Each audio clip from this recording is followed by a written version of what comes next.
Hello दोस्तों, सभी को राधे राधे, जय श्री कृष्ण, हर हर महादेव। क्लास में आप सभी का स्वागत है। अगर आप चैनल पर नहीं आए हैं तो चैनल को सब्सक्राइब करें और अपने दोस्तों तक शेयर कीजिए। चलते हैं अपनी क्लास की ओर। निम्नलिखित में से कौन सी केवल रबी की फसल है? मक्का और मटर, जौ और चना, धान और कपास।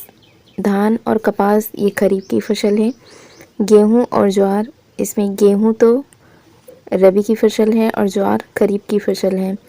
जौ और चना इसका राइट आंसर होगा। ये दोनों के दोनों रबी की फसल हैं।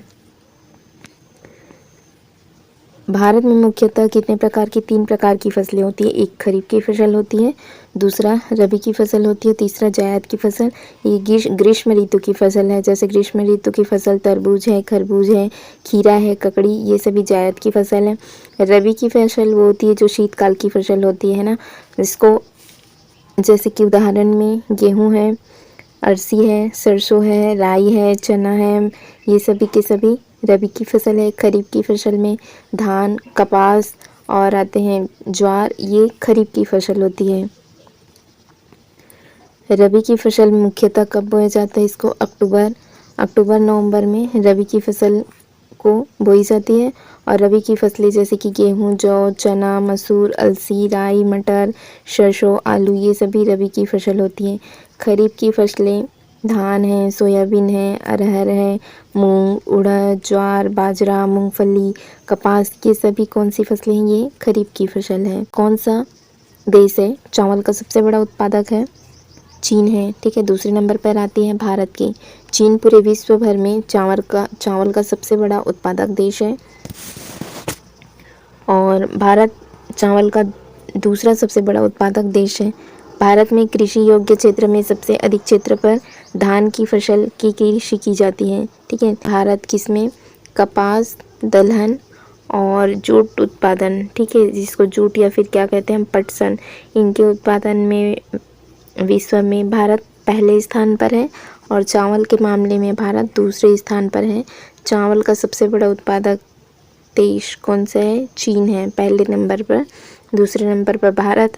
यही अगर पटसन और जूट की बात होगी, पटसन या फिर जूट की बात होगी, तो भारत पहले नंबर पर है। औपचारिक रूप से भारत में हरित क्रांति की शुरुआत हुई थी 1960 के दशक के अंत में हुई थी। इस क्रांति के दौरान सर्वाधिक उत्पादन फसलें कौन कौन सी थी? एक गेहूँ हुआ था और दूसरा हुआ था चावल। सबसे ज़्यादा उत्पादन हुआ था गेहूँ और चावल का 1960 के दशक के अंत में हरित क्रांति में। क्वेश्चन देखिए, बैंगनी क्रांति जिसको पर्पल रिवॉल्यूशन को केंद्रीय विज्ञान और प्रौद्योगिकी मंत्रालय द्वारा जम्मू कश्मीर में शुरू किया गया था। यह क्रांति किस खेती से संबंधित है? ये बैंगनी क्रांति किस खेती से संबंधित है? लेवेंडर की खेती से ये संबंधित है। बैंगनी क्रांति लेवेंडर की खेती से ये संबंधित है। इसको केंद्रीय विज्ञान या प्रौद्योगिकी मंत्रालय द्वारा जम्मू और कश्मीर में इसको प्रारंभ किया गया था। इसका मुख्य उत्पादन क्या था? लेवेंडर तेल है। लेवेंडर इत्र का प्रयोग अगरबत्ती बनाने के लिए किया जाता है। ठीक, तेल है। लेवेंडर इत्र का प्रयोग अगरबत्ती बनाने के लिए किया जाता है। मिट्टी की नमी को बनाए रखने के लिए पौधों के बीच की अनावृत भूमि को जैव पदार्थ की एक परत से ढक दिया जाता है। इस विधि को क्या कहते हैं हम? मल्च बनाना कहते हैं। ठीक है, जिसमें क्या करते हैं हम, जो पौधों के बीच की अनावृत भूमि है उसको जैव पदार्थ की एक परत से ढक दिया जाता है। इसको हम क्या कहते हैं? मल्च बनाना कहते हैं। जिससे क्या होती है? मिट्टी में नमी बनाए रखने और खरपतवार की वृद्धि को ये क्या करती है? नियंत्रित करती है। जैसे कि ये एक हिस्सा है और ये हिस्सा है। ठीक है, तो इस हिस्से में क्या किया जाता है? बीज बोया जाता है। तो इस हिस्से में भी बीज बोया गया है। ठीक है, और ये बीज का हिस्सा जो खाली देख पा रहे हैं, इसमें क्या किया जाता है? पौधों के बीच की जो अनावृत भूमि है उसको जैव पदार्थ की एक परत से इसको ढक दिया जाता है, जिससे बीच में जो अनावश्यक और खरपतवार उगते हैं, है ना, उसमें कमी होती है। और भूमि, ये जो मिट्टी है यहाँ पर, ये नमी बनाए रखने में क्या करती है? सहायता करती है। इसी को हम क्या कहते हैं? मल्च बनाना कहते हैं। मिट्टी को नमी बनाए रखने और खरपतवार की वृद्धि को नियंत्रित करने वाली एक खाली ज़मीन के कटाव को रोकने के लिए मल्चिंग सबसे उपयुक्त प्रक्रिया है। इस प्रक्रिया में पौधों के बीच की खाली ज़मीन को भूसे जैसे कि कार्बनिक पदार्थ की एक परत से इनको ढक दिया जाता है। फिर चट्टान बांध क्या होती है? चट्टान बांध में खेतों में जल के प्रवाह को रोकने या फिर कम करने के लिए बनाए जाते हैं। ठीक है, खेतों में जल के प्रवाह को रोकना है तो उसके लिए क्या करते हैं, चट्टान बांध का निर्माण करते हैं। रक्षक में क्लाएँ क्या होती है इसमें, कतार में, ठीक है, कतार में क्या करते हैं, वृक्ष लगाए जाते हैं जिससे क्या होते हैं, मिट्टी के कटाव को रोका जा सके। ठीक है, मिट्टी के कटाव को रोकने के लिए लगाए गए पेड़ की पंक्तियाँ होती हैं, इसको हम क्या कहते हैं, रक्षक में क्लाएँ कहते हैं। समोच्च रेखीय रोधिका क्या होती है, इसका निर्माण क्यों किया जाता है, इसका निर्माण ढाल वाले जो कृषि क्षेत्र होते हैं, है ना, यहाँ पर देखिए इनका निर्माण ढाल वाले कृषि क्षेत्र का पत्थर या घास तथा मिट्टी आदि की मदद से किया जाता है। लावा पठार में किस प्रकार की मिट्टी प्रचुरता होती है, लावा के पठार में लेटराइट मिट्टी, जलोढ़ मिट्टी, काली मिट्टी या लाल मिट्टी। राइट आंसर होगा काली मिट्टी है, काली मिट्टी का निर्माण होता है। ठीक है, काली मिट्टी का निर्माण होता है ज्वालामुखी विस्फोट के दौरान निकलने वाली लावा के ठंडा होने के पश्चात ही कैसा, बेसाल्ट लावा के अपक्षय से इसका निर्माण होता है। जलोढ़ मृदा का निर्माण नदियों के निक्षेपण से होता है, नदियों के निक्षेपण से होता है ना। नदियाँ अपने साथ क्या करती है, अवसाद को बहाकर लाती है। ठीक है, और आसपास यहाँ पर क्या होती है, इकट्ठा कर देती है। इसको हम क्या कहते हैं, जलोढ़ मृदा कहते हैं। इसमें नदियों द्वारा लाए गए कीचड़, बालू तथा काप के निक्षेप होते हैं। और लाल मिट्टी प्राचीन इसको रवेदार और परिवर्तित चट्टान के टूटने फूटने से निर्मित होती है ना। लाल मिट्टी जो है वो चट्टानों के टूटने फूटने से निर्मित होता है। इसमें फेरस ऑक्साइड की उपस्थिति के कारण यह मिट्टी कैसी होती है, लाल रंग की होती है। और लेटराइट मिट्टी का विकास उन क्षेत्रों में होता है जहाँ पर कैसी होती है, उच्च तापमान और भारी वर्षा होती है। यह मिट्टी लाल भूरे रंग की होती है। लेटराइट मिट्टी कैसी होती है, लाल व भूरे रंग की होती है। फिर देखिए नेक्स्ट क्वेश्चन, भूमि संसाधन के संरक्षण के लिए निम्न में से किस विधि का प्रयोग किया जाता है, भूमि उद्धार का प्रयोग किया जाता है। भूमि संसाधन संरक्षण के लिए वृक्षारोपण है, बांध बनाना है, वनों की रक्षा, भूमि उद्धार, बाढ़ नियंत्रण और पट्टीदार व सीढ़ीदार कृषि, रेखीय जुताई, अत्यधिक चराई पर रोक आदि विधियों का प्रयोग किया जाता है भूमि संसाधन संरक्षण के लिए। कंटीली झाड़ियाँ खालिस्तान क्षेत्र में पाई जाती है या शुष्क रेगिस्तान में, जैसे राजस्थान का इलाका है ना, उधर क्या होती है, शुष्क रेगिस्तान होती है, वहाँ पर कटीली झाड़ियाँ उगती है। कटीली झाड़ियाँ शुष्क क्षेत्र में पाई जाती हैं सामान्यतः। इसमें जैसे बबूल, नागफनी, कैक्टस, खजूर आदि वृक्ष इसमें शामिल हैं। ये वृक्ष कहाँ, तो गुजरात, राजस्थान, छत्तीसगढ़ आदि राज्य में कटीली झाड़ियाँ पाई जाती है। भूमध्य सागरीय वन जैसे कि झाड़ीदार व घने होते हैं, इन वनों में कैसी होती है, पत्तियाँ चौड़ी पत्तियाँ वाली होती है। ठीक है, सदाबहार और छोटे पौधे व बड़े वृक्ष इसमें पाए जाते हैं।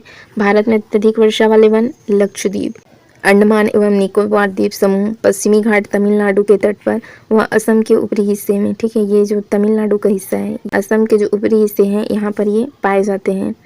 फिर देखिए निम्नलिखित में से किस भारतीय राज्य में शंकुधारी पेड़ पाए जाते हैं, उत्तराखंड में शंकुधारी पेड़ पाए जाते हैं। भारत में शंकुधारी वन हिमाचल प्रदेश, उत्तराखंड आदि राज्यों में पर्वतीय क्षेत्रों में ये पाए जाते हैं। शंकुधारी वनों में कौन कौन से पेड़ आते हैं, देवदार आते हैं, स्प्रूस आते हैं, सिलचर फर और चीड़ जैसे वृक्ष शंकुधारी वन में आते हैं। बिहार में पर्णपाती, आर्द्र पर्णपाती एवं शुष्क पर्णपाती वन पाए जाते हैं। और उत्तर प्रदेश में कैसे वन पाए जाते हैं, यहाँ पर उष्णकटिबंधीय नम पर्णपाती वन पाए जाते हैं। ये वन क्या होते हैं, तो विशेषकर उत्तर प्रदेश के तराई क्षेत्र में पाए जाते हैं। अभी तराई क्षेत्र क्या होते हैं हम पिछले क्लास में कर चुके हैं। भारत के संदर्भ में उष्णकटिबंधीय चक्रवात खालिस्तान से उत्पन्न होते हैं। ये बंगाल की खाड़ी से उत्पन्न होते हैं। ठीक है, ये कहाँ से उत्पन्न होते हैं, तो इधर बंगाल की खाड़ी से ये उत्पन्न होते हैं। दोनों गोलार्ध, उत्तरी गोलार्ध एवं दक्षिणी गोलार्ध में कर्क एवं मकर रेखा के मध्य महासागर में उत्पन्न चक्रवातों को हम क्या कहते हैं, उष्णकटिबंधीय चक्रवात कहते हैं। ठीक है, उत्तरी गोलार्ध और दक्षिणी गोलार्ध में। यहाँ पर हो गया भूमध्य रेखा, ये हमारा कर्क रेखा हो गया, और ये हो गया हमारा मकर रेखा, है ना। तो ये पूरा ये हिस्सा हो गया उत्तरी गोलार्ध, है ना। यहाँ से लेकर ये जो आप हिस्सा देख पा रहे हैं, ये हमारा क्या है, उत्तरी गोलार्ध है। और इधर नीचे वाला हिस्सा आप जो देख पा रहे हैं, ये हमारा हो गया दक्षिणी गोलार्ध। तो इसमें क्या बोला जा रहा है, यहाँ पर देखेंगे कि उष्णकटिबंधीय दोनों गोलार्ध, उत्तरी गोलार्ध एवं दक्षिणी गोलार्ध में कर्क रेखा एवं मकर रेखा के मध्य में महासागरों के उत्पन्न चक्रवातों को हम क्या कहते हैं, उष्णकटिबंधीय चक्रवात। ये हमारा भूमध्य रेखा हो गया। ठीक है, तो यहाँ ये है कर्क रेखा, ठीक, और नीचे क्या मिलेगा हमको, मकर रेखा। ये हमारा हो गया मकर रेखा। तो ये पूरे हिस्से में, ठीक है, यहाँ से यहाँ तक कि ये पूरे हिस्से में कैसे उष्णकटिबंधीय चक्रवात उत्पन्न होते हैं, है ना, इसको हम क्या कहते हैं, उष्णकटिबंधीय चक्रवात कहते हैं। उष्णकटिबंधीय चक्रवात में वायु के संचरण की दिशा कैसी होती है, उत्तरी गोलार्ध में वामावर्त और दक्षिणी गोलार्ध में कैसी होती है, दक्षिणावर्त होती है। भारत में अधिकांश उष्णकटिबंधीय चक्रवात कहाँ से, तो बंगाल की खाड़ी से ये उत्पन्न होते हैं, यहाँ से। निम्नलिखित में से किसे विश्व की सबसे आर्द्र स्थान के रूप में जाना जाता है, किसको जानते हैं हम, मानसीराम को। भारत के मेघालय राज्य में स्थित है मानसीराम, इसको विश्व के सबसे आर्द्र स्थान के रूप में जाना जाता है। मानसीराम मेघालय के पूर्वी खासी हिल्स जिसमें स्थित है, ठीक है, और भारत की सबसे अधिक औसत वर्षा यहीं पर होती है, ठीक है, कहाँ पर, मानसीराम मेघालय में। भारत में सबसे कम वर्षा कहाँ पर होती है, लेह लद्दाख में होती है, ठीक है। जैसे कि ये खासी वाला हिस्सा आपको याद नहीं रहेगा, मानसीराम मेघालय मेघ वर्षा अधिक कहाँ पर होती है, मानसीराम, ठीक है। ये कहाँ मिलेगी आपको, मेघालय राज्य में, ठीक है। कौन से हिल्स में, ये पूछा जाएगा, ठीक है। बारिश में देखो, वर्षा में भीगने से आपको क्या हो सकती है, खांसी, तो इसे हम याद रखेंगे, खासी हिल्स में है। भारत में सबसे कम वर्षा कहाँ होती है, लेह लद्दाख में होती है। एल नीनो इनमें से किस महासागर में स्थित है, ये प्रशांत महासागर में स्थित है। कारण एल नीनो के कारण, ठीक है, एक तरफ तो चिली में क्या होती है, घनघोर वर्षा होती है, और दूसरी तरफ भारत में सूखे की स्थिति उत्पन्न हो जाती है। भारत में ठंडे मौसम शीत ऋतु के दौरान निम्न में से कौन सी प्रबल हवाएं बहती है, यहाँ पर उत्तर पूर्वी व्यापारिक कोने बहती हैं, ठीक है। ये भी ऐसी दोनों गोलार्ध में होते हैं, ठीक। तो यहाँ पर हमने देखा था, ये वाला हिस्सा हो गया था उत्तरी गोलार्ध, तो ये कहाँ से बहती है, ये उत्तर पूर्व से, ये कहाँ बहती है, उत्तर पूर्व से दक्षिण पश्चिम में उत्तरी गोलार्ध में, ठीक है। उत्तरी गोलार्ध में उत्तर पूर्व दिशा से ये कहाँ पर, दक्षिण पश्चिम दिशा में चलने वाली पवन होती है, ये उत्तरी पूर्वी व्यापारिक पवन होती है, जो उत्तरी गोलार्ध में बहती है, ठीक है। उत्तर पूर्वी व्यापारिक पवनों का वेग कैसा, तो ग्रीष्म काल की अपेक्षा शीतकाल में ये अधिक होती है। शीत ऋतु के दौरान भारत में प्रवाहित होने वाली उत्तर पूर्वी व्यापारिक पवनें अधिक प्रभावशाली होती है और प्रबल हवाओं के रूप में ये बहती है। कौन सा द्वीप समूह भारत का हिस्सा है, जो भारतीय मुख्य भूमि के दक्षिण पूर्व में बंगाल की खाड़ी में स्थित है। बंगाल की खाड़ी में है अंडमान निकोबार द्वीप समूह। लक्षद्वीप कहाँ पर है, अरब सागर में स्थित है। अंडमान और निकोबार द्वीप समूह भूमध्य रेखा के उत्तर में 10 डिग्री अक्षांश रेखा पर ये स्थित है, ठीक है। जैसे ये हिस्सा हो गया हमारा, इधर है बंगाल की खाड़ी, है ना, तो यहीं पर क्या है, अंडमान निकोबार द्वीप समूह है 10 डिग्री, ठीक है, 10 डिग्री अक्षांश रेखा पर ये क्या है, स्थित है 10 डिग्री पर, ठीक है। पोर्ट ब्लेयर इस द्वीप समूह की राजधानी है। अंडमान निकोबार द्वीप समूह की राजधानी है पोर्ट ब्लेयर, ठीक है। यह दक्षिणी अंडमान द्वीप पर स्थित है। दक्षिण अंडमान और लिटिल अंडमान डंकन पास द्वारा अलग होती हैं, ठीक है। दक्षिण अंडमान और लिटिल अंडमान किसके द्वारा होती है, बीच में क्या मिलेगा, डंकन पास, इसके द्वारा ये अलग होती है। लक्षद्वीप भारत का सबसे छोटा केंद्र शासित प्रदेश है। इनकी राजधानी है कावारती, ठीक है। लक्षद्वीप की राजधानी क्या है, कावारती। लक्षद्वीप किधर है, इधर अरब सागर में स्थित है। इनकी राजधानी कावारती, और इधर क्या मिलेगा, बंगाल की खाड़ी। यहाँ पर क्या है, अंडमान निकोबार द्वीप समूह, इसकी राजधानी है पोर्ट ब्लेयर। कौन सी पहाड़ी मेघालय के पठार का हिस्सा नहीं है, ठीक है। यहाँ पर देखेंगे नीलगिरी है, जयंतिया है, खासी है या गारो है। राइट आंसर होगा नीलगिरी। गारो, खासी, जयंतिया ये सभी की सभी मेघालय की पहाड़ियाँ हैं, ठीक है। इसमें मानसीराम है ना, कहाँ पर, तो खासी की पहाड़ी पर होती है। जयंतिया, खासी, गारो पहाड़ी ये मेघालय के पठार का हिस्सा है। उत्पत्ति एवं संरचना की दृष्टि से मेघालय का पठार प्रायद्वीपीय पठार छोटा नागपुर पठार के पूर्वी विस्तार है, जो कि राजमहल, गारो गैप या फिर मालदा गैप के द्वारा ये पृथक होता है। शिलांग पीक है ना, शिलांग चोटी है। मेघालय पठार की सबसे ऊंची चोटी पूछा जाएगा, शिलांग है। और मेघालय में स्थित कौन सी, गारो पहाड़ी, इसकी ऊंची चोटी है नोकरेक चोटी मेघालय में स्थित गारो पहाड़ी की सबसे ऊंची चोटी है। और मेघालय के पठार की सबसे ऊंची चोटी पूछा जाएगा तो शिलांग पीक है। नीलगिरी भारत के ये पश्चिमी घाट पर्वतमाला में है। इसकी सबसे ऊंची चोटी है नीलगिरी की डोडा बेट्टा नीलगिरी की सबसे ऊंची चोटी है। के लिए आगे हम कल से कंटिन्यू करेंगे। चैनल से जुड़े रहने के लिए चैनल को सब्सक्राइब जरूर कीजिएगा friends. Thank you friends, thank you.